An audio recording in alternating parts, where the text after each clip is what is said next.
Hi everybody, welcome to this week's video. My name's Rebecca of ArtistRebeccaLS.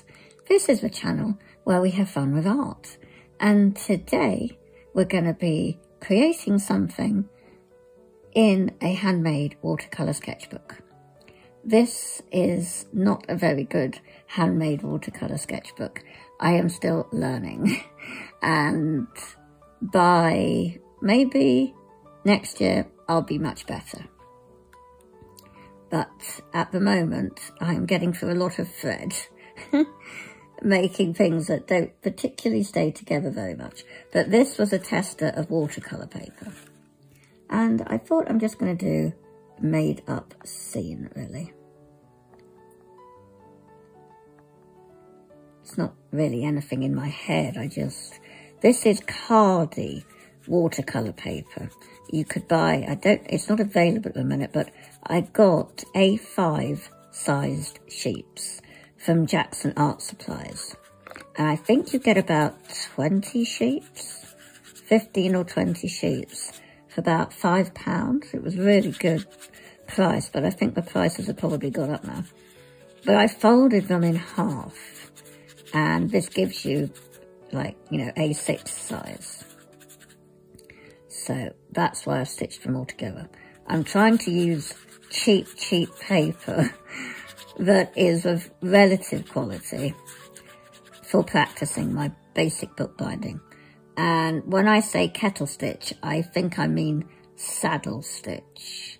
So I'm practicing saddle stitch, Coptic stitch, and single sheet Coptic stitch. Those are the three stitch methods that I am practicing for my sketchbooks. But I can't at the moment, at the time of recording, and the time of your watching, I can't do the single sheet Coptic stitch because it requires multiple needles, which I've got, but I need a book press to hold the book in place properly because it's really thick. Because the good thing about bookbinding is they've said some people, with my research, will even make a sketchbook for the entire year. They'll put lots of paper in. And so, I'm looking to do that. But it's going to take a while to stitch it because even though, say if I have 7 holes, which I have, I need 7 needles and I have to do 7, it's hard to explain, like however many pages you've got basically is the amount of stitches you have to do. So if you've got 300 pages of sheets even, you have to do that amount basically of your stitches, and each needle has to be done, but so you do one needle, do one stitch thing, move to the next, do that, and it's like, do level 1 with all the needles, you see what I mean? And then go to level 2, level 3, level 4. Otherwise you'll forget how many, like what rhythm or section you're at with your stitching. Because there is, like, you have to loop through and go around and go down. So you have to break that down and do one thing at a time on each needle. So I understand the concept, but it's when it comes to actually doing it,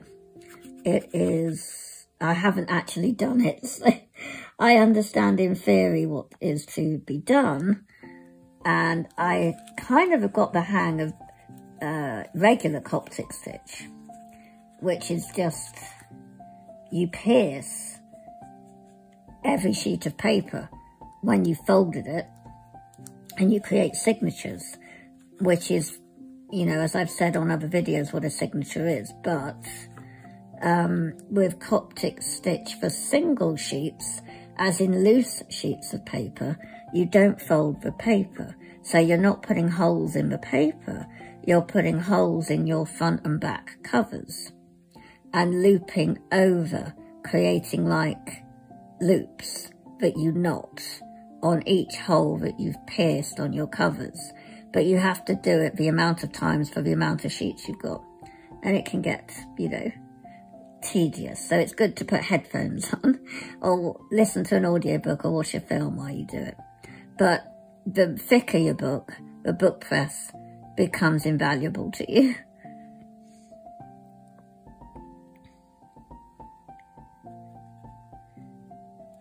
Let's just do this.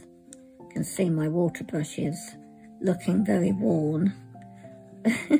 It's the Rosemary & Co one. Still, it has lasted far longer than any of the other water brushes I have used, except for the original Sakura one.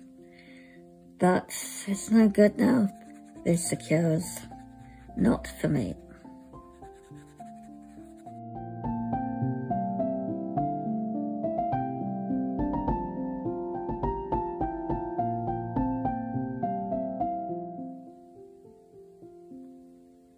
I actually had recorded a video for this week and I inadvertently deleted it. It was a 26-minute video doing art process, but in a different sketchbook, I think. And I couldn't remember then what I'd actually done, so I thought, oh, let's just start again in a new sketchbook. It's because sometimes my phone will just get so clogged with so many different things, reference images and bits of videos that I kind of merge together in a way, you know, to build up a video over a longer period of time. They're in many different smaller sections that I will group together to make a longer video. And I had deleted the entire thing, so not helpful. Quite often I find it easier to make videos ahead of time, but this one is only a few days old when you see it. It's been done this week, which is most unusual for me.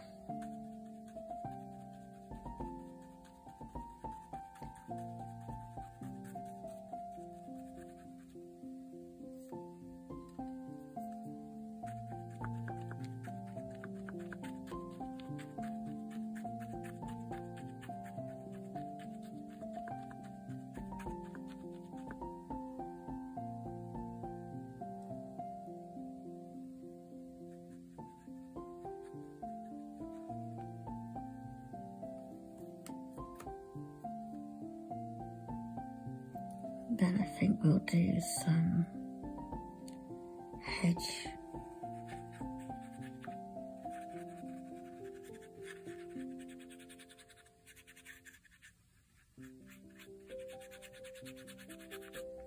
I'm still getting used to Khadi watercolour paper, because remember it's handmade in India and it's cotton rag, so it's more, you've got more resistance with your brush because it's like a rough paper, so your brush has to work harder and the brush bristles will get worn down more faster with rough paper than it will on smooth. You'll notice on smooth paper your brush will glide over it, the surface much easier, whereas with the rough you do have to fight with it a bit more and add a lot more water.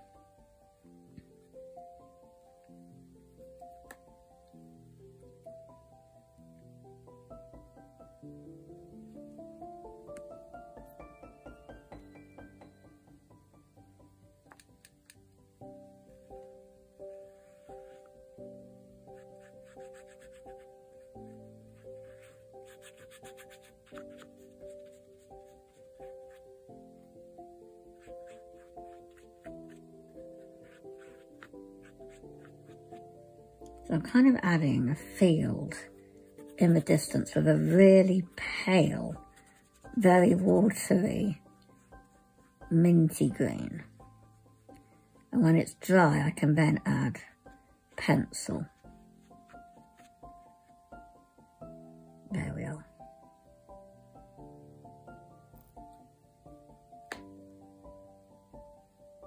I'll probably go back and add just a bit more to the hedge.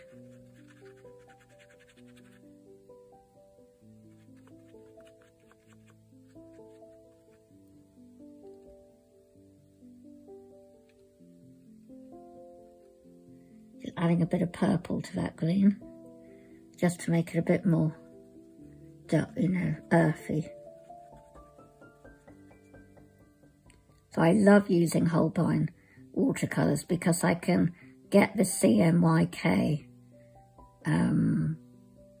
colour mixing thing, and I can now mix colours so easy now.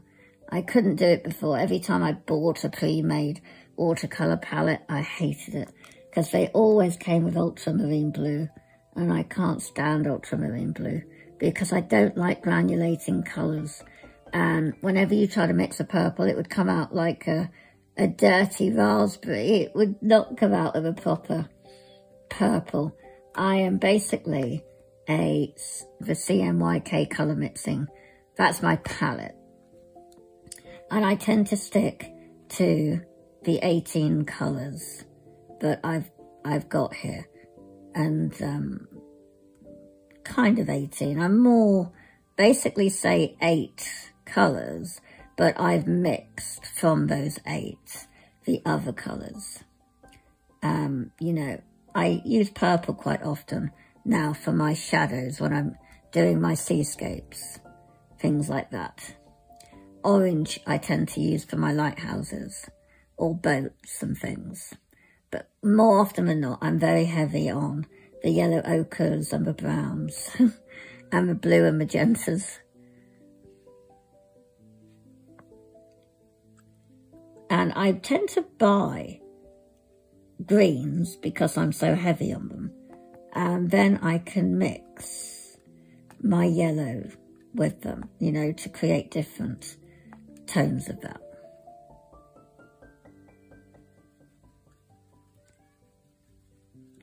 Just dropping in some lighter, because you don't get the same colour in a hedge. There'll be lots of different colours of green, tones, shades. And I'm going to do the same, dropping in some on the foliage of the tree. And then I'll be leaving that and waiting for it to dry, and then going in with pencil.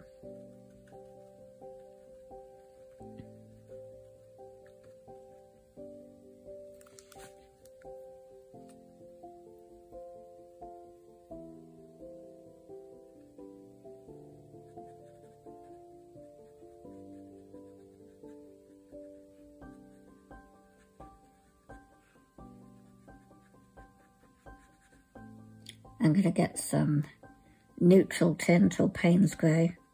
It seems similar actually. And just go up this side.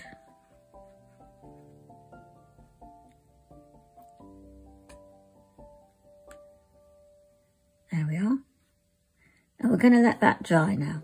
Okay, now we've got the pencils in my mug here. Don't know if you can see. And we'll start choosing some colours.